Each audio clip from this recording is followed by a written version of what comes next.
তো গাইস, আজকে আমরা 300 ফিট নীলা মার্কেটে যাওয়ার জন্য রেডি হচ্ছিলাম। হেলমেটটা নিয়ে নিলাম।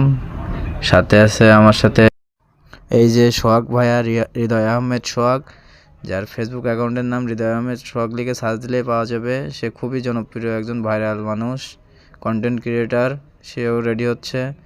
তো চলে আসলাম ফাইনালি 300 ফিটের সেই ভাইরাল ব্রিজে। এখানে ভিউটা অনেক সুন্দর। আমি বসে বসে ড্রাইভারের সাথে কথা বলতেছিলাম আর দেখতেছিলাম ভিউ, আর গাড়িগুলো কি স্পিডে যাচ্ছিল বাবা, আমি একদম অবাক হয়ে গেছি। এত স্পিডে গাড়ি চালায় মানুষ। রোডটা খুবই সুন্দর। তো যারা যারা এখানে আসছেন অবশ্যই কমেন্ট করে জানাবেন। আমি কিন্তু ফার্স্ট টাইম আসলাম না, আমি এর আগেও বহুবার আসছি, আর এবার একটু স্পেশালভাবে আসছিলাম বাইকে করে। সোহাগ ভাই বললো যে চলো ইমন ঘুরে আসি, ভালো লাগতেছে না। পরে দুই ভাই মিলে বেরোয় গেলাম 300 ফিটে। এই যে বাইকে করে যাচ্ছি ভিডিও করতে করতে, অনেক চিল করতে করতে গেছি।